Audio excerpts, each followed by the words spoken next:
الحمد لله رب العالمين الرحمن الرحيم مالك يوم الدين إياك نعبد وإياك نستعين اهدنا الصراط المستقيم صراط الذين أنعمت عليهم غير المغضوب عليهم ولا الضالين آمين. Rasulullah sallallahu alaihi wasallam pulang ke Madinah setelah selesai melakukan ibadah haji tunggalnya. Maksudnya satu-satunya haji yang ditunaikan oleh Nabi sepanjang hidup Nabi, itulah sekali itulah, iaitu pada tahun yang ke-10 Hijrah. Walaupun Nabi asalnya duduk di Mekah tu, tapi Nabi tak kerja haji. Walaupun orang lain buat haji kan, zaman jahiliah tu, Nabi tak terikut dengan mereka. Dan amalan haji atau ibadah haji itu difardukan pada tahun yang ke-9 Hijrah.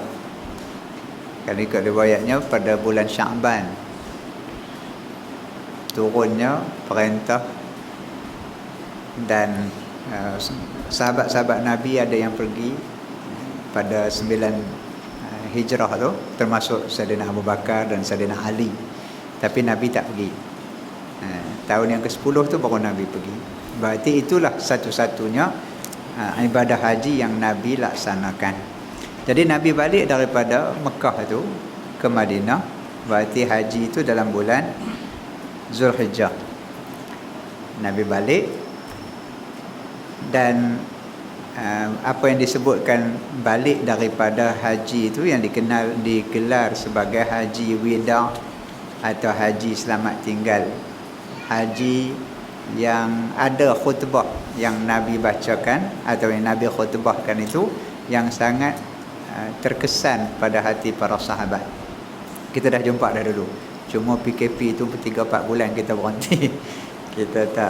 Kita dah selang itu yang saya sebutkan balik awal tu, kerana kita dah baca beberapa kali tentang khutbah haji wada' Nabi itu, dan mengandungi beberapa pengajaran yang sangat penting.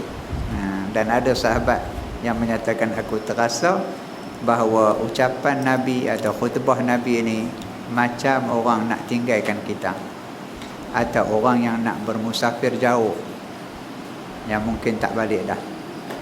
Gitu. Baik. Sebaik sampai di Mekah, di Madinah, Rasulullah sallallahu alaihi wasallam segera mengarahkan para sahabat supaya bersiap sedia untuk memerangi pihak Rom yang telah menjajah pesisir pantai negeri Syam dan sering mengganggu perjalanan umat Islam yang kian berkembang. Habis kerja haji, seru para sahabat perang. Bukan maksud lepas kerja haji balik kira wirid zikir je, duduk masjid je lah, politik-politik tak campur dah. Ada orang macam tu, balik-balik Mekah tak main dah markah. Pasal apa? Sebab dia markah. Markah ni Nabi tak ada. Nabi zaman Nabi tu tak ada buat markah-markah ni. Jadi bid'ah pula. Jangan ada buat gitu. Nabi ajak perang, segera ajak para sahabat untuk berperang. Untuk tujuan itu Rasulullah sallallahu alaihi wasallam melantik Usamah bin Zaid yang baru mencecah usia remaja mengetuai angkatan perang Islam dan bertolak ke satu tempat di mana ayahnya telah dibunuh di medan perang suatu ketika dulu. Siapa Usamah bin Zaid ni? Anak Zaid bin Harithah, anak kepada anak angkat Nabi, berarti cucu angkat lah. Zaid bin Harithah ni hamba Khadijah radhiyallahu anha, pergi ke pasar beli sayur, beli ikan, beli orang, bawa balik, tapi tak potong lah. Bawa balik dan bagi kat Nabi untuk jadi khadam Nabi, untuk jadi hamba, untuk berkhidmat pada Nabi. Nabi bebaskan Zaid, jadikan dia anak angkat, dan Zaid ni mati, gugur di medan perang. Jadi cucu angkat ni ataupun anak kepada Zaid bin Harithah ni lah Usamah. Dan kisah Usamah ni banyak. Di antaranya Usamah ni anak Zaid ni orang gelap. Orang hitam lah, orang gelap. Berkulit gelap, Afrika ni, keturunan tu. Dan ada dalam riwayat, kalau tengok Bahrul Mazi jilid 8 tu, ada seorang perempuan datang jumpa Nabi, "Ya Rasulullah, aku didatangi oleh 2 orang lelaki meminang aku." Ada 2 orang datang meminang. Itu timbulnya dalam fiqh ni, bolehkah tidak kita datang meminang orang yang dalam pinangan orang? Hukum umumnya tak boleh. Kalau kita tahu dia telah dipinang oleh orang dan kita masuk nak potong lain, nak cross, maka tak boleh, tidak boleh kita meminang atas pinangan orang. Cuma dibahas sama ada yang disebut sebagai peminangan atau dalam pertunangan itu, ada yang kata tak boleh itu apabila telah dipersetujui oleh pihak perempuan. Ada orang datang minang dan pihak perempuan dah bersetuju, maka yang itu haram kita pergi minang pula. Tapi kalau masih dalam pertanyaan, ataupun baru meresip-meresip, tanya habor, lepas tu baru tanya belum jawab, tempoh seminggu, tempoh bertenang, nak kenal tengok Facebook dia macam mana, perangai macam mana, rajin ceramah ke tidak ke, tengok Allah pan lah pula. Tak jadi. Jadi dalam tempoh bertenang yang macam tu, dalam keadaan masih merisik begitu, tanya-tanya habor, maka ada pandangan membenarkan. Dalilnya tadi, dalilnya ada di kalangan sahabat yang meminang seorang perempuan, bukan serentak mari, tentu 2 rentak. Namun masih belum bagi jawapan. Sebab tu seorang perempuan ni datang jumpa Nabi, tanya Nabi apa pandangan. Nabi pun bagi jawapan. Nabi tak pilih mana-mana satu. Nabi kata, kalau kamu pilih si A, begini. Di antara riwayat yang kata miskin. Ada yang kata Muawiyah bin Abi Sufyan. Tuan-tuan tengok balik Baru Mazi jilid 8. Dan seorang sahabat ni, dia ni berharta, tetapi kaki pukul. Ada juga sahabat ni kaki ringan, ringan tangan ni, bukan kaki lah kot. Ringan tangan, pukul bini. Tuan-tuan ada macam tu? Ada report. Yang patut boleh pukul, memang suami boleh pukul isteri yang nusyus setelah melalui beberapa proses, melalui nasihat, amaran, kemudian asingkan tempat tidur. Tak boleh juga lagi dimarahi, kemudian pukul. Kalau diyakini pukul itu boleh menyedarkan dia dan memperbaiki keadaan. Kalau pukul lagi heboh masuk Sarawak metro apa semua ni, tengok dia pipas pula. Jadi tak payahlah. Dan akhirnya boleh diceraikan. Mesyuaratnya mesyuarat, lantik wakil, hakaman min ahlihi wa hakaman min ahliha, tak jadi juga. Lantik pasukan pendamai pun tak jadi, cerailah, cari lain. Masing-masing kahwin lain. Baik, lalu Nabi SAW katakan pada seorang perempuan ini, dia kata, "Lah ni macam ni lah, aku cadangkan kamu kahwin dengan Usamah bin Zaid." Nabi yang cadangkan. Walaupun Usamah ni orangnya gelap. Sahabiah ni, oleh kerana Nabi yang cadangkan, maka dia setuju. Gitu. Baik. Rasulullah SAW mengarahkan agar Usamah memacu hingga kaki kudanya. Memacu hingga kaki kudanya dan angkatan perangnya menjejak ke bumi Balqa dan Dar Rum. Dar Rum ni berarti negara Rum. Dan di sempadan Palestin yang jauh ribuan batu itu, daripada Madinah ke Palestin. Nah, Palestin yang ada tu lah. Tentera-tentera Islam dihantar untuk sampai ke sana. Waktu perintah itu dibuat, Nabi SAW mulai berada dalam keadaan gering, yakni sakit. Gering ni sakit tenat, sakit teruk. Kegeringan itu membawa wafatnya Nabi, Rasul akhir zaman itu. Nabi dah mula sakit waktu tu. Nabi gerakkan tentera ini. Tindakan Rasulullah SAW melantik Usamah bin Zaid mengetuai bala tentera Islam telah dikecam golongan munafik Madinah. Gitulah. Kita lantik orang tua jadi pemimpin. Orang kata apa, tak ada orang lain. Dulu tu Harun Aziz jadi menteri besar. Umur 60 tahun, 61 tahun. Heboh. Sampai kempen kampung-kampung, kok kampung kita ni pun apa tak ada orang lain, tak ada orang muda kan.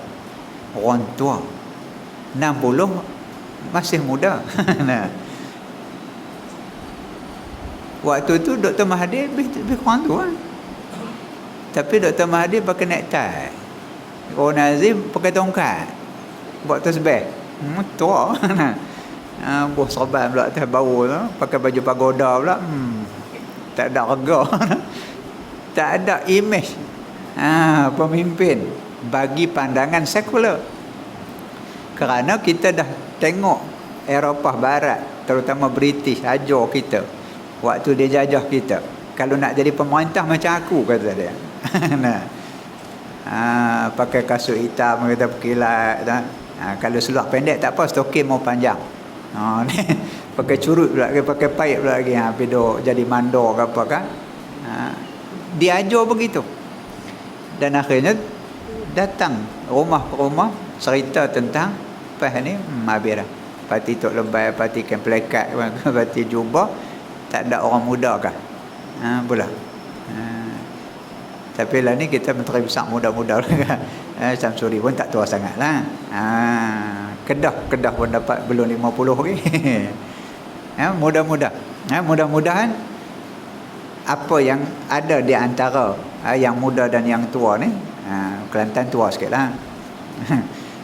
Sesuai dengan negeri tu.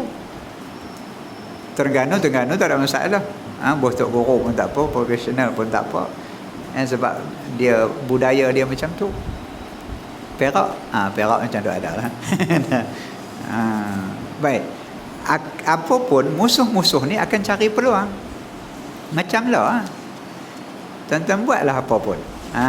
Sekarang ni tuan-tuan dah jadi kerajaan. Pan duk teropong DAP duk suluh. Cakap apa? Tuan-tuan duduk ni tak ikut SOP, dia tangkap gambar, siap. Haji Razman bayar 1,000, ambil. Dia cari peluang je. Bukan dia dapat faedah apa pun, tapi tak puas hati. Sakit hati tak habis lagi. Memang tak habis lah. Tu kelut nak buat pilihan raya apa semua. Kalau berani. Dia nak cari pintu belakang juga ke mana pun. Pilihan raya adat kata dia tak berani lagi lah. Sementara dia tak berani, kita berani lah. Baik. Jadi Nabi SAW juga diambil kesempatan. Bila Nabi buat keputusan, serah kepada orang muda. Lalu golongan munafik bangkit. Apa, tak ada orang tua kan? Lalu dihasut adik-beradik orang hak tua. Pemimpin-pemimpin lama. Lah macam ni lah PN kita ni. UMNO kata, dia cucu UMNO. Tak ada orang lain kata. Perak ni. Tak ada UMNO yang boleh kah? Yang layak kah? Dia main kat PAS ni 3 kerusi ada. Hebat-hebat belakang. Takkan tekan esko ya. Dia akan mari bawa macam-macam hujah, tujuannya untuk melemahkan Islam. Kita katakan memang kita tak merintah sepenuhnya. Sebab tu Nabi Yusuf alaihissalam, kisahnya dia bukan jadi baginda, bukan jadi raja.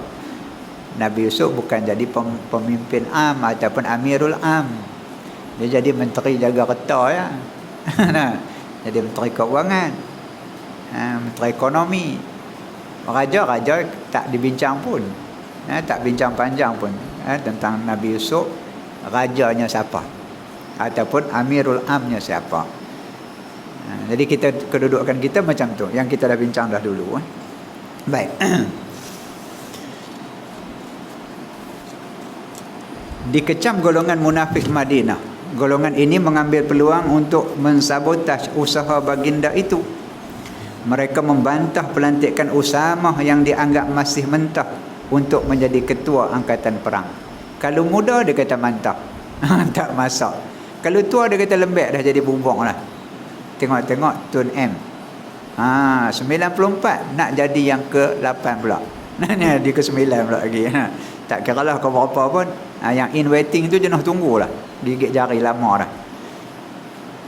Jadi bila dah Tun M dah sampai macam tu, jadi pemimpin negara tertua di dunia, tak timbul pula pasal tua. Kenapa? Kita memang tak kisah tua muda, yang penting otaknya bagus dan dia boleh mimpin rakyat. Tapi kalau tua pun tak pakai agak barosak orang, penin orang, tak payahlah bagi hak muda. Munafikin yang juga digelar sebagai mustangkirin, golongan orang-orang yang ingkar, mula menyebarkan cerita memburuk-burukkan Nabi SAW. Pasal apa? Ni cucu angkat dia, ini kroni, ini nepotism. Kelayakan dia tak tengok dah. Mereka menganggap baginda tidak bijak melantik seorang remaja bagi memikul tanggungjawab berat sebagai panglima perang, sedangkan masih ramai orang dewasa di kalangan muhajirin dan ansar yang berpengalaman dalam peperangan. Sayyidina Umar ada, Sayyidina Abu Bakar pun ada, Sayyidina Ali, semua kerah-kerah belakang ni. Pasal apa bila lantik kawan ni? Cari jalan untuk melihat, supaya dilihat Nabi SAW ni tak pandai mentakbir. Tak kira tengok-tengok lantik Tuan Ibrahim, Tuan Man, jaga alam sekitar, sungai dan air. Orang kata apa? Ingatkan kot nak jadi menteri di Jabatan Perdana Menteri Haiwan Agama kan? Tengok-tengok Dr. Zul Dr. Zulkifli Bakri pula jadi menteri, berjubah pula dah menteri ni. Nampak macam pakai kemeja gitu, tengok-tengok jubah juga. Jubah dengan kepiah merah dia tu. Orang penin. Banding dengan menteri agama berbagai agama hak dulu, jauh lah.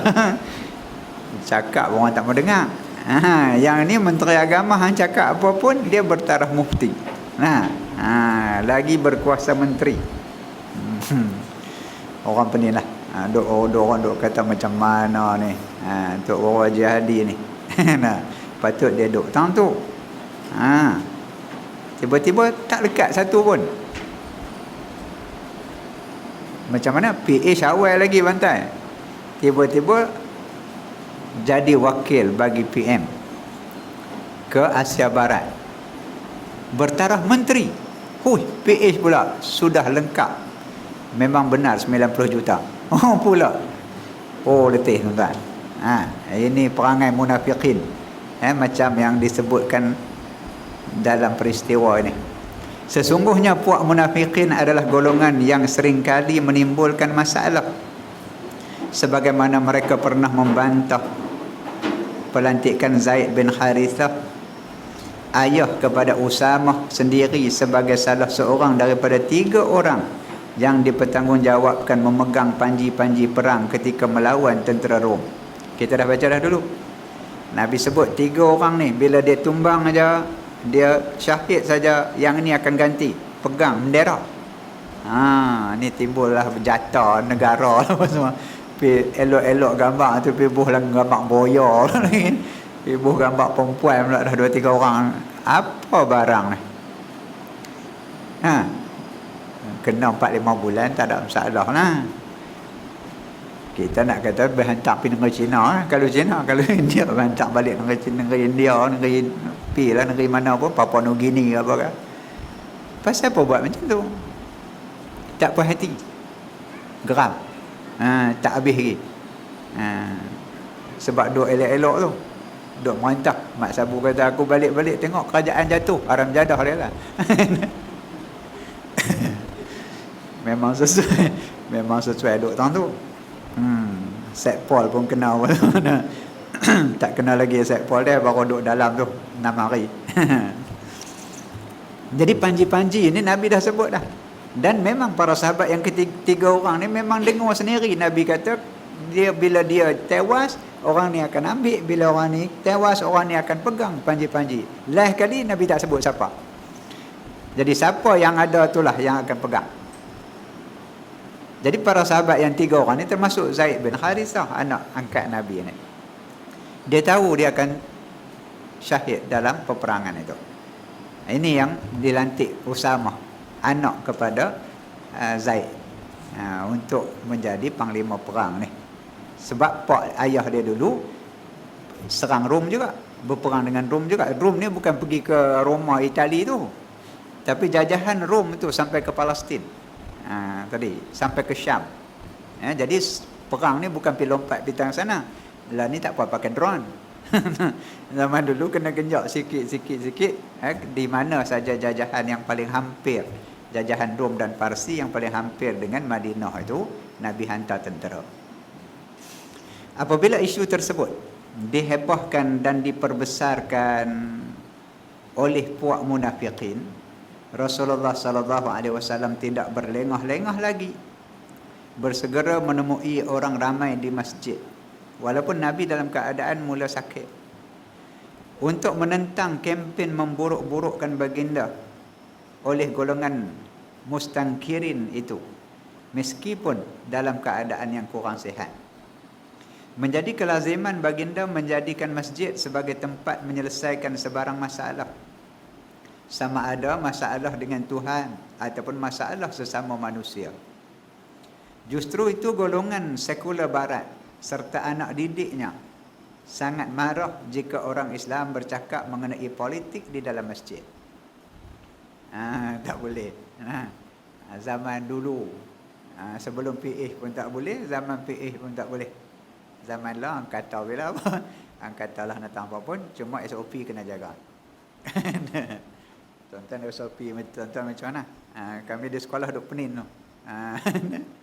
Macam mana nak isi budak? Takat sekolah boleh tahan lagi. Kita buat sekolah tengah padang pun tak apa. Budak asrama, katil nak boleh guna 2 tingkat tak boleh. Kau hujan di atas tu, turun bawah. Katil guna setingkat saja. Lepas tu nak jaga jarak apa gitu gini, last kali sekolah asrama tak buka lagi. Hanya buka pada tingkatan 4. 15 bulan ni tingkatan 4, 5 dan 6. 5 dan 6 sedia ada dah sekarang. Hak tu pun tak terkawal. Mai. Hak pasti tak kau tidak cukup kita lah.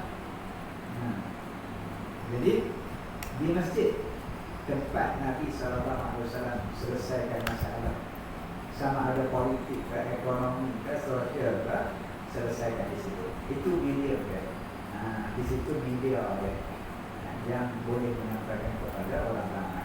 Jadi kalau sekarang nak sampaikan lagi apa-apa, sampailah pasal video yang berapa kan.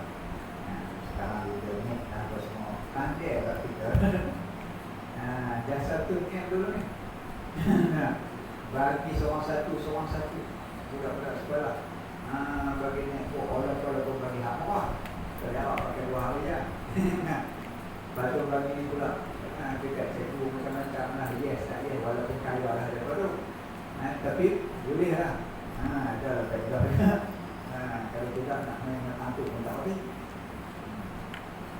Itu dia bagi normal baru. Normal.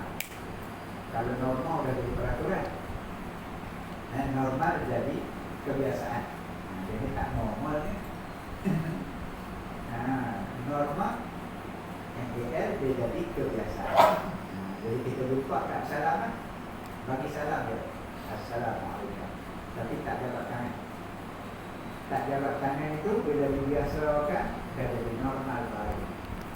Tetapi kita sediakan peraturan tak boleh berjabat tangan, maka itu jadi norma baru. Norma berarti sesuatu sistem, sesuatu peraturan yang kita sama-sama terima. Norma-norma yang baik, norma-norma yang buruk, itu norma. Norma lain pula lah. Kita kata bila apa pun kan, bukan ngajar budak sekolah. Norma baru pun tak apalah. Tapi jaga orang rumah marah. Norma ada tu sudah. Mereka sebenarnya menentang Rasulullah sallallahu alaihi wasallam dalam perkara menjadikan masjid sebagai tempat serbaguna. Inilah dasar sekular yang memisahkan masjid dengan urusan politik Islam sesama insan. Sedangkan perkara itu adalah prinsip dalam Islam kerana politik adalah sebahagian daripada ajaran Islam. Mereka nampak masjid, surau ni tempat hubungan dengan Allah saja. Hubungan sesama manusia bukan masjid, surau. Itu dewan orang ramai. Itu MPKK punya kerja. Tuan-tuan, MPKK nanti lah. Belum. Interim. Interim pun interim lah. Jadi mereka sekat. Tak boleh. Kenapa tak boleh? Sebenarnya tak boleh itu kerana merugikan mereka. Kerana politik mereka politik yang tidak berasaskan kepada agama. Jadi kalau dibenarkan berpolitik di masjid, maka orang yang menggunakan politik Islam akan menguasai masjid. Macam tu Sebab tu institusi agama ni tak sangat disukai oleh orang ramai. Lebih-lebih lagi pemerintah kalau dia ada kuasa dan dia tak setuju dengan politik Islam ataupun dasar-dasar Islam, maka dia akan sekat. Rasulullah sallallahu alaihi wasallam pergi ke masjid dalam keadaan kepalanya berbungkus, diikat dengan kain. Pasal nak bagi sejuk balik. Macam kain yang dibasahkan, ikat kepala. Kalau kita letak atas dayung. Menunjukkan baginda demam serta pening kepala. Bagaimanapun baginda membuat ucapan yang panjang bagi menyelesaikan isu tersebut. Isu apa? Isu yang dimainkan oleh golongan munafik yang tak puas hati dengan tindakan Nabi melantik Usamah bin Zaid sebagai panglima perang untuk lawan Rom. Yang sibuk siapa? Yang sibuk tu pasal apa? Tak ada pasal apa. Dia dah tak ada kerjaan. Dia dah tak ada kerja, duk main WhatsApp je lah. Terus jalan. Kalau masa perang kerajaan dulu, dia pun pening juga. Kalau PH terus pegang kerajaan masa COVID tu, kita baru letih. Nak halang, nak tahan pelancong daripada Cina tu pun, tak boleh. Kenapa pula kita nak menghukum? Menghukum pelancong-pelancong pula. Yang sampai ke Langkawi apa semua, yang dengan atas kapal semua. Udah sampai, udah merebak macam tu pun, kenapa pula kita nak halang? Dalam mempertahankan isu pelantikan Usamah sebagai ketua angkatan perang, Rasulullah bersumpah dengan nama Allah, jika baginda bersaksi dengan manusia, mungkin ramai tidak akan percaya. Baginda dalam keadaan gering perlu menjimatkan masa untuk mendepani isu sabotaj puak munafikin. Ini menunjukkan apa yang dilakukan oleh Rasulullah melantik Usamah bin Zaid sebagai panglima perang adalah perkara besar yang sudah dikaji sedalam-dalamnya. Tuan-tuan, dalam bab pandangan jauh para pemimpin ini, jangan kita lupa, tuan-tuan boleh rujuk Baru Mazi jilid 16 tentang mimpi. Disebutkan di situ takbir mimpi, walaupun dicerita tentang takbir mimpi di situ, tetapi dijelaskan hadis Nabi bahawa mimpi itu adalah satu juzuk daripada 46 juzuk kenabian. Mimpi itu bukan maksudnya siapa mimpi dia jadi nabi, tak. Para ulama bincang kenapa Nabi kata 1/46. Kenapa tak 1/2 gitu ya? Dan ada pandangan menyebutkan bahawa 46 tu ambil di mana? Ambil daripada 23 tahun Nabi menerima wahyu. 23 tahun Nabi menerima wahyu. 6 bulan pertama itu Nabi didatangi dengan mimpi-mimpi. Berarti 6 bulan darab 46, 23 tahun. Nah, maka diletakkan 1/46 kenabian, kerasulan itu ialah mimpi. Sebab itu mimpi ada 3 macam, 3 jenis. Mimpi yang benar datang daripada Allah sebagai penggembiraan, sebagai satu isyarat daripada Allah, sebagai petunjuk daripada Allah. Petunjuk ni bukan wahyu. Petunjuk ni ilham. Nak kata irsyad ke, nak kata firasat ke, katalah apa pun. Yang macam kita istikharah. Istikharah lah apa-apa pun. Nak kerja terus ke, nak tak jawatan nak ambil calon ke. Nak terima PKK ke, tak mau kan, atau apa sajalah. Jadi kalau sekadar kita dengan orang, kita bermesyuarat, istisyarah. Tapi dalam masa yang sama kita mesti tanya Allah Ta'ala. Itu dia panggil istikharah, minta petunjuk daripada Allah. Jadi macam mana Allah nak bagi petunjuk dekat kita? Salah satu caranya ialah Allah bagi dalam mimpi. Bukan Allah main turun nampak tu, hang pilih A lah, hang pilih PA. Bukan PA kan. Hang pilih PA lah, PA ni bagus. Bukan mesti gitu. Tetapi dalam bentuk isyarat daripada Allah. Jadi para ulama, setelah para nabi, para rasul tak ada, maka mimpi nabi dan rasul pun dah tak ada, maka para ulama masih ada. Dan para ulama ni sama ada dengan mimpi setelah mereka bermunajat pada Allah, setelah mereka sembahyang apa sajalah, istikharah dan sebagainya, dan mereka diberikan petunjuk oleh Allah Ta'ala. Ittaqu firasatal ulama.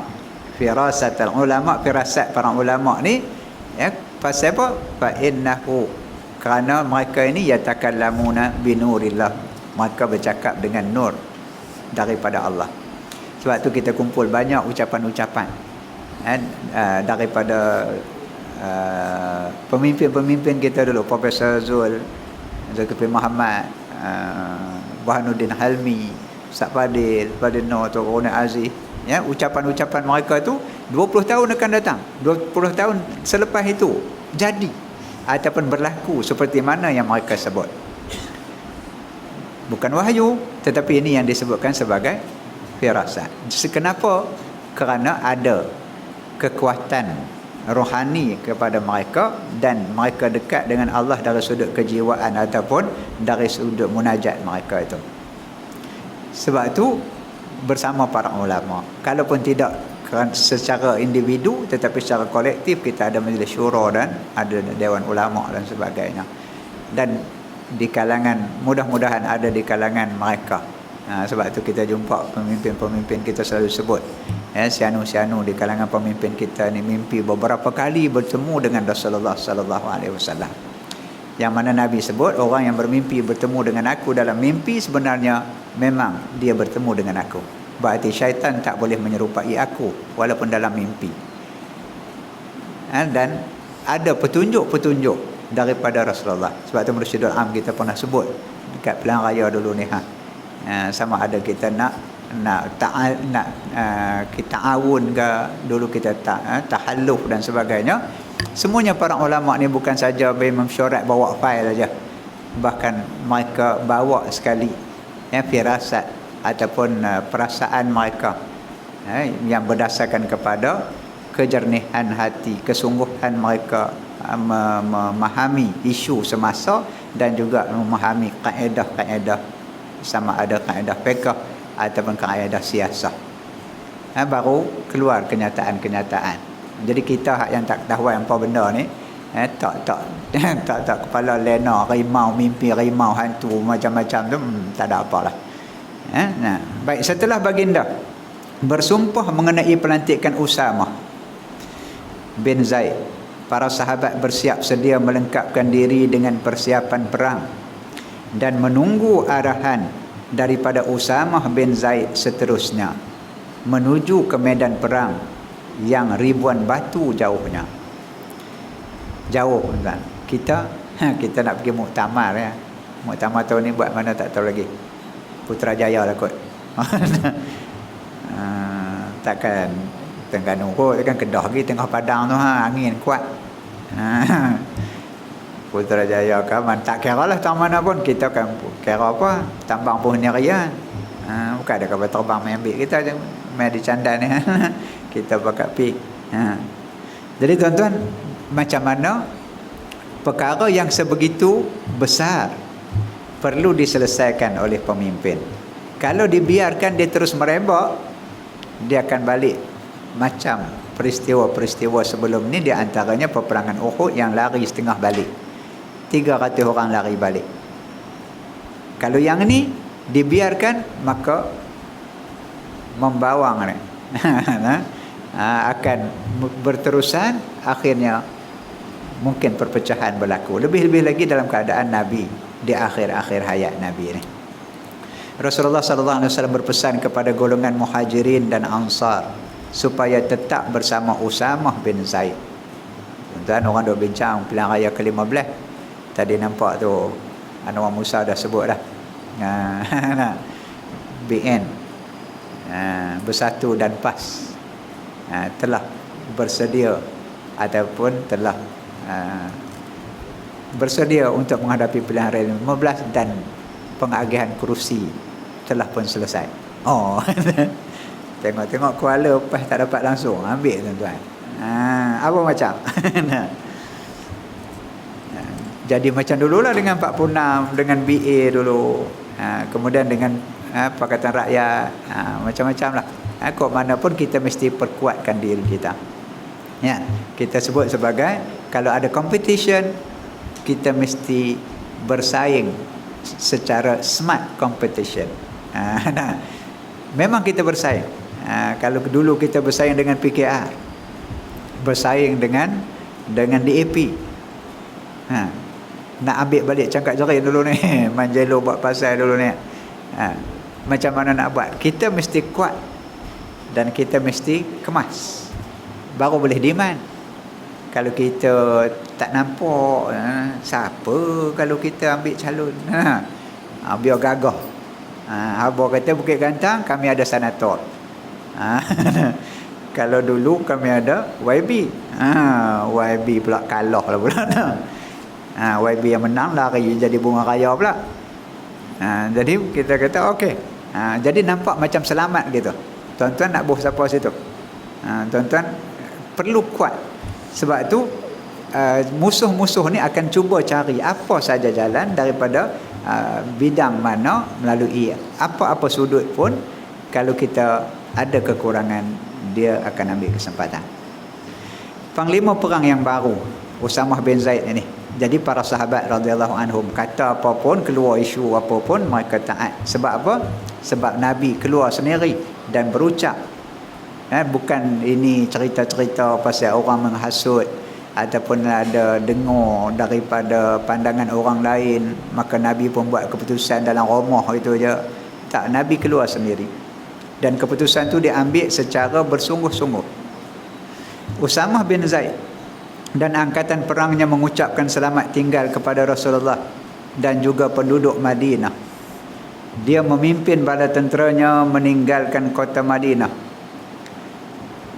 Di pertengahan jalan, Usamah mengarahkan angkatan tenteranya berhenti dan berkemah di suatu tempat bernama Jarrah, kira-kira 1 farsah daripada Madinah, atau sekali melepaskan lelah bagi perjalanan unta.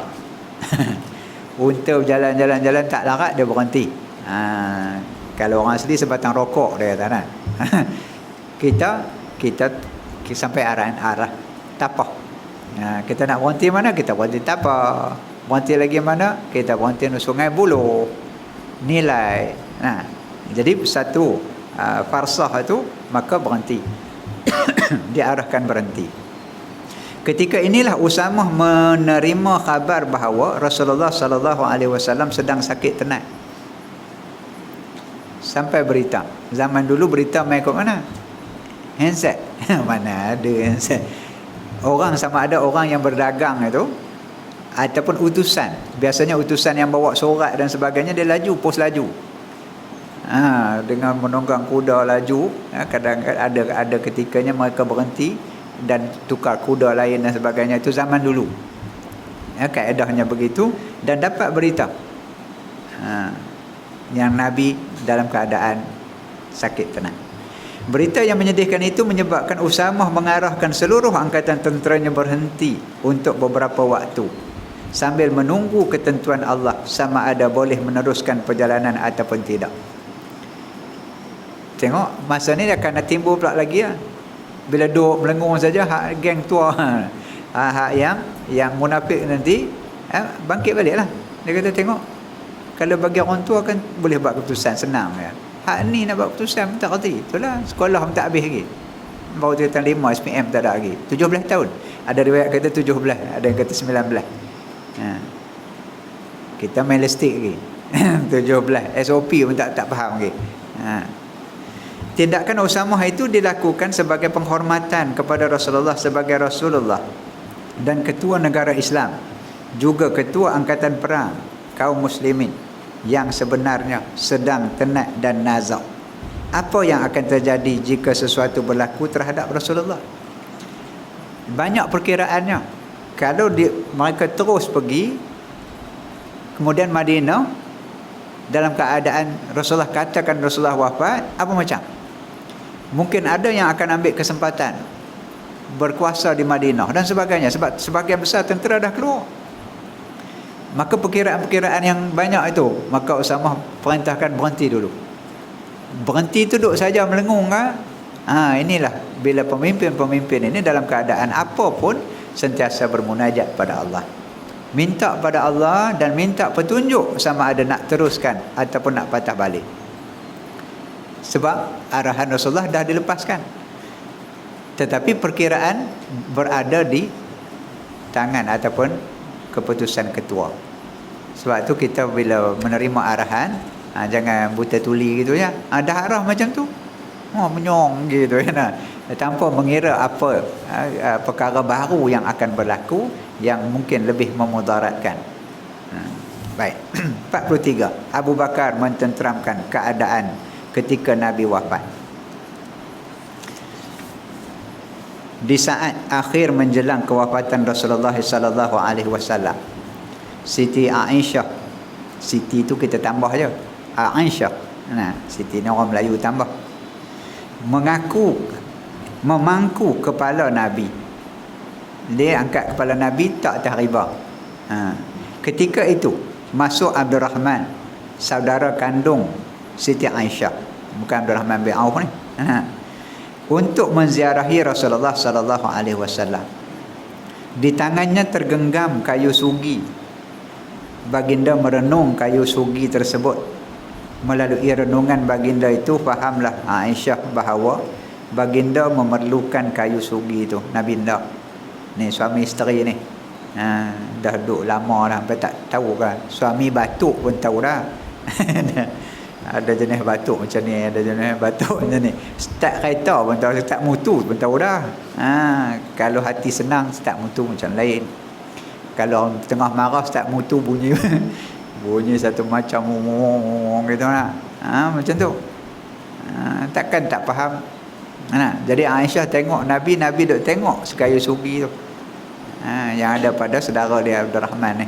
Lantas Ummul Mukminin segera mendapatkannya. Dia pun minta dekat saudara dia tadi, Abdurrahman tadi, bersugi atau bersiwak itu antara amalan Rasulullah yang sangat dianjurkan kepada umatnya, sebagaimana sabda Nabi, laula an asyqa ala ummati la amartukum bisiwak. Sekiranya aku tak takutlah untuk memberatkan ataupun keberatan ke atas kamu, nescaya aku akan perintahkan mewajibkan bersugi. Tapi aku takut kalau kewajibkan nanti ramai pula berdosa. Nabi tak mau menyusahkan umat. Oleh kerana keratan kayu sugi itu keras, maka Aisyah melembutkan secara menggigit dengan giginya. Setelah itu disentuhkan ke mulut Rasulullah, dan Aisyah menggosokkan kayu sugi tersebut ke serata gigi baginda. Aisyah yang gigit-gigit bagi lembut dan sugikan Nabi. Nabi dah tak larat masa tu. Aisyah merasa bangga dengan peristiwa tersebut kerana sebelum Rasulullah wafat, air liur Aisyah yang ada pada kayu sugi itu bercampur dengan air liur baginda. Itu tanda keakraban dan kasih sayang antara suami isteri. Ia merupakan khidmat terakhir Aisyah terhadap suaminya yang juga Rasul yang terakhir. Dalam situasi sakaratul maut, Rasulullah sempat bersiwak membersihkan mulutnya untuk menghadap Allah Subhanahu wa taala. Sebab tu kita baca ada kitab-kitab tentang kematian itu. Kalau sakit tenat ni, kita uruslah diri. Kalau janggut berserogai, misai pun panjang sampai masuk dalam mulut dah, trimlah dia elok. Anak cucu ada, jambang jembek dah, dah lah beruban, jadi kontoi-kontoi, buat elok. Mudah-mudahan dengan bila kalau berlakunya kematian itu dalam keadaan bersih elok kita. Apa-apa yang perlu potong-potonglah kuku-kuku semua tu, supaya jadi bersih elok. Kita mari dulu comel je. Kita lahir-lahir dulu cantik. Walaupun masa itu pun tak ada gigi juga, tapi tak ada gigi comel. Dalam situasi yang macam tu, di saat yang memilukan itu, Aisyah menyaksikan Rasulullah menghembuskan nafasnya yang terakhir, menyahut seruan Allah Subhanahu wa taala, panggilan daripada yang Maha Pengasih lagi Maha Penyayang kepada kekasih yang diutus sebagai Rasul ke muka bumi ini. Tersebarlah berita gempar mengenai kewafatan Rasulullah sallallahu alaihi wasallam di kalangan orang ramai. Berita tersebut sampai ke pengetahuan Abu Bakar As-Siddiq yang kebetulan telah pulang ke perkampungannya daripada di Sunnah. Perkampungannya di Sunnah Kasanah, baca. Jadi tersebarlah berita kewafatan Rasulullah. Cepat sampai. Saya ingat dulu masa Ustaz Fadil meninggal tu, kita tengah kuliah, masa tu kuliah pagi sini. Kita kuliah pagi di sini dalam pukul 9 gitu, dengan berita Tun M melawat, dan melawat pula seorang-seorang bersama dengan pengarah hospital AJN yang menjaga Ustaz Fadil tu ialah Dr. Hatta Ramli. Bunyi di kalangan kita hari itu, pasal apa Dr. Hatta tak ada? Takut Dr. Mahathir tarik gas ke apa kan? Allahu Akbar. Masyaallah.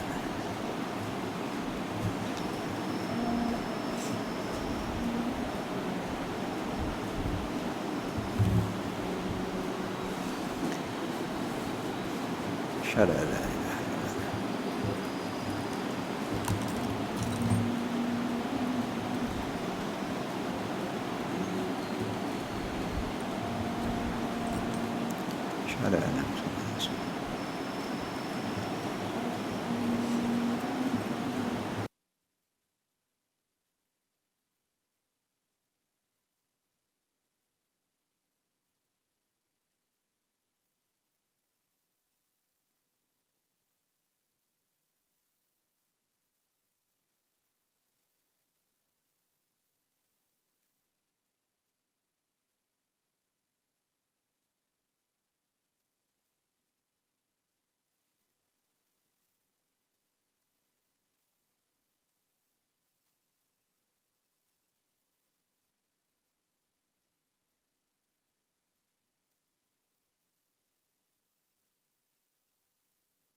Abu Bakar segera memacu kudanya menuju ke rumah Rasulullah di Madinah.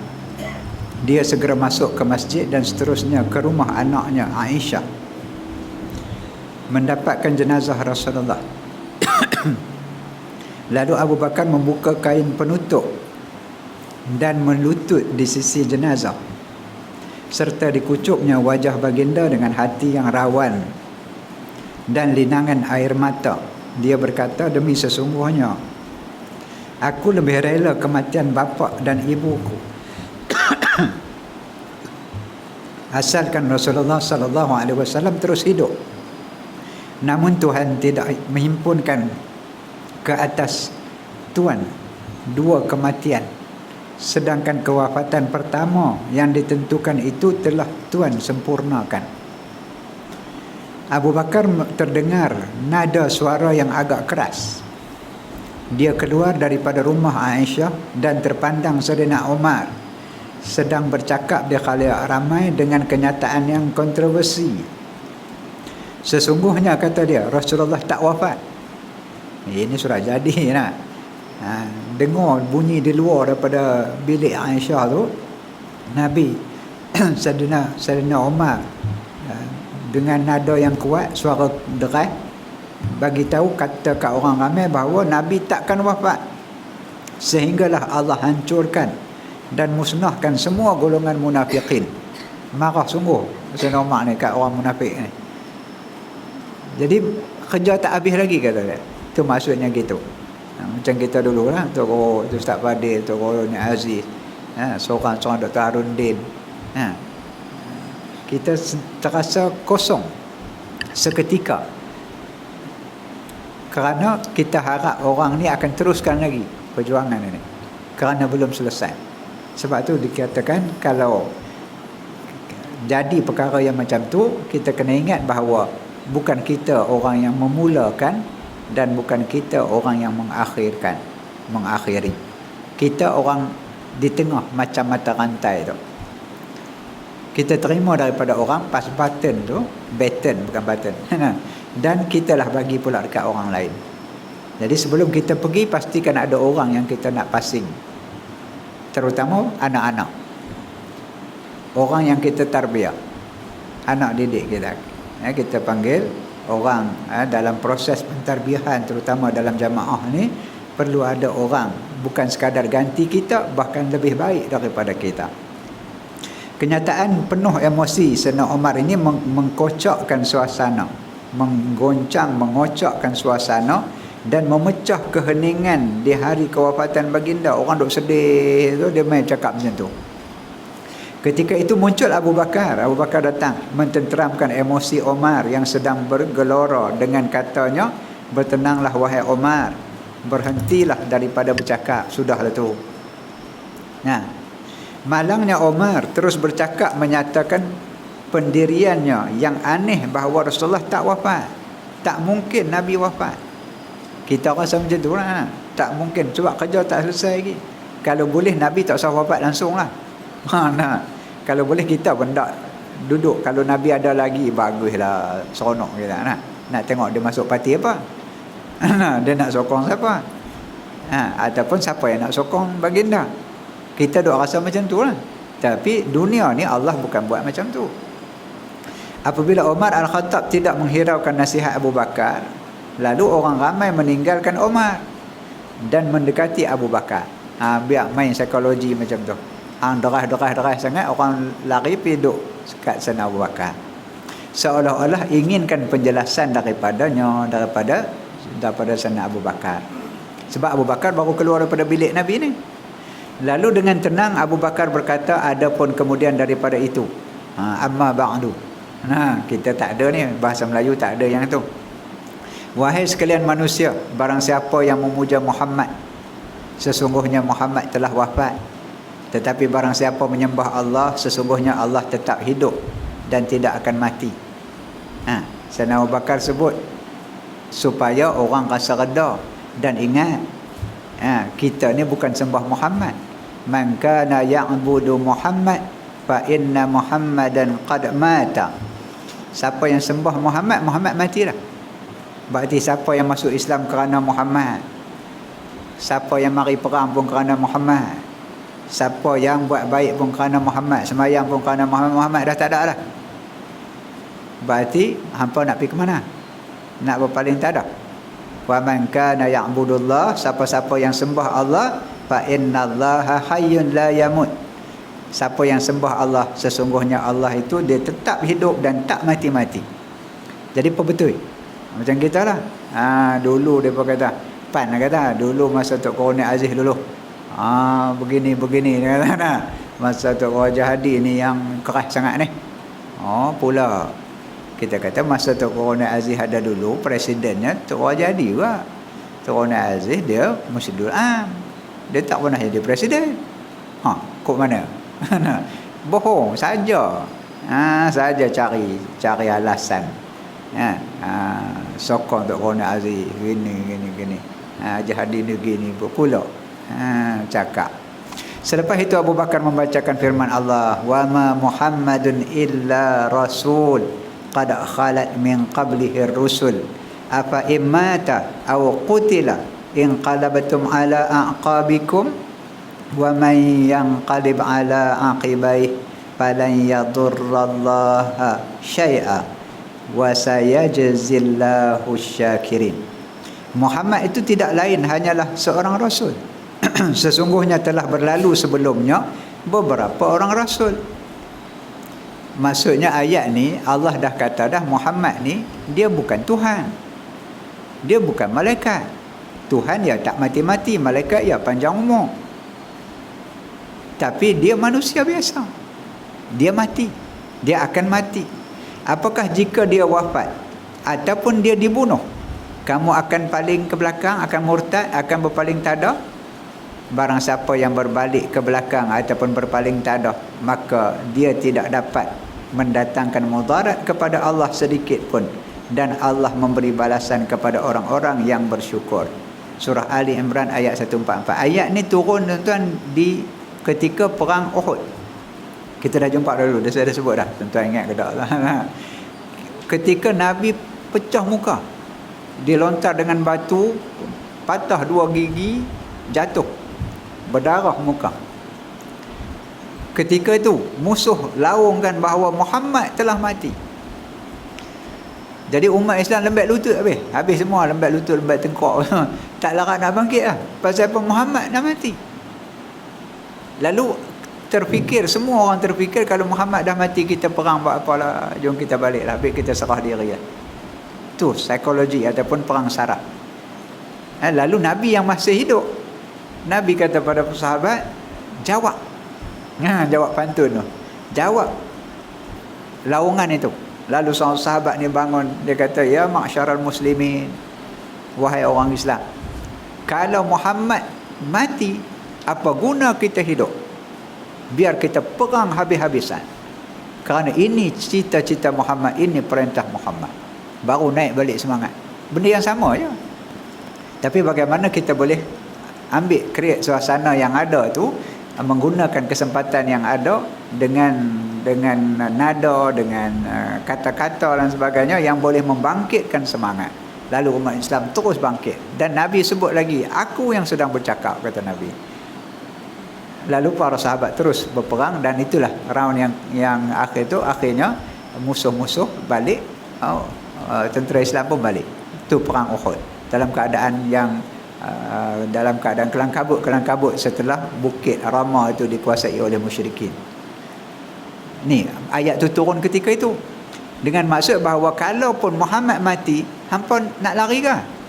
Ataupun dia dibunuh, hampa nak mati ke? Hampa nak lari ke? Hampa nak tinggal ke Islam ni? Dan Sayyidina Abu Bakar bacakan sekali lagi di sini supaya Sayyidina Umar dengar. Walaupun bercakap tu dengan para sahabat yang mari dekat Sayyidina Abu Bakar ni, tapi bila bercakap itu baru Sayyidina Umar terdiam.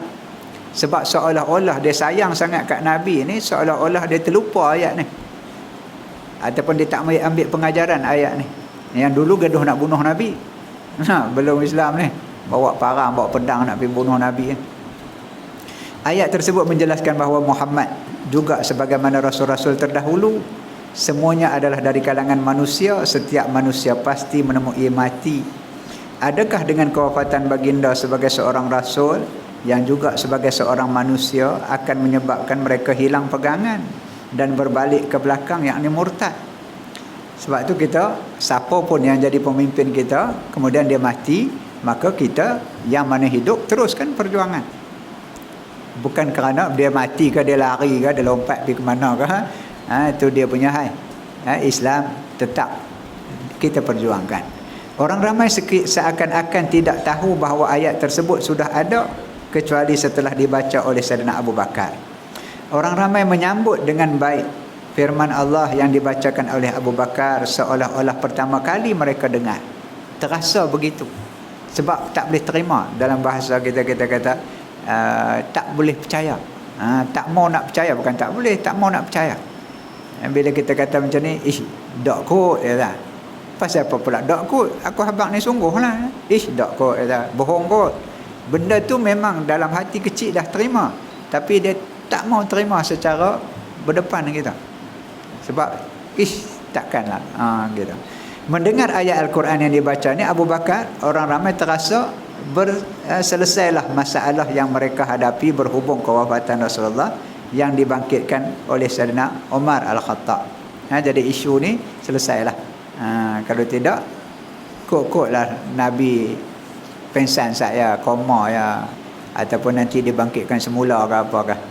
Saidina Umar sendiri bagaikan tersentak dengan kegawatan emosinya.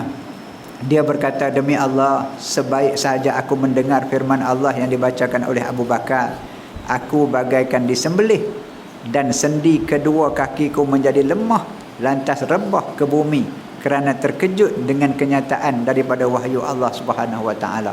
Allah dah habar lama dah, tapi kerana semangatnya pasal maka jadi gitu. Sebab tu dalam perjuangan, dalam jemaah ni perlu ada orang keras macam Saidina Umar, tetapi perlu ada orang yang cukup bertenang macam Saidina Abu Bakar. Dulu kita dah bincang dah. Nak ikut Saidina Umar, ikutlah. Nak ikut Saidina Abu Bakar, ikutlah. Tapi syariat ialah mengikut Rasulullah. Jadi ada ketikanya ada orang kata Umar lagi bagus, lagi hebat daripada Nabi, daripada Abu Bakar. Dia nak pergi hijrah, dia kata ini Umar. Siapa nak jadikan anak dia yatim piatu, siapa yatim, siapa nak jadikan bini dia jadi janda, tunggu aku nak berhijrah. Orang lain menyorok-nyorok untuk berhijrah, takut orang pukul, takut orang tahan. Umar macam tu. Jadi nampak macam Umar ni lagi terror daripada Nabi ni. Nabi menyorok dalam gua tu dengan Saidina Abu Bakar. Tapi kita diperintahkan ikut sunnah Nabi.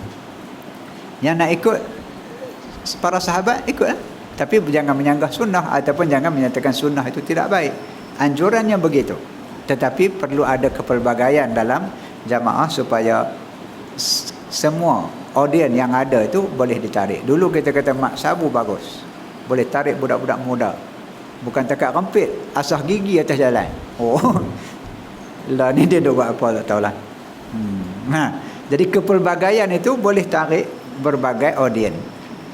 Jadi namun begitu perlu ada orang yang berpegang dengan Al-Quran, orang yang mampu berfikir dengan ilmu, dengan cahaya tadi ni, dan meletakkan wahyu. Semua orang tahu tu, para sahabat hafaz, menghafal Al-Quran, tapi seolah-olah ayat itu tertutup ketika diselubungi rasa yang sangat sedih ketika itu.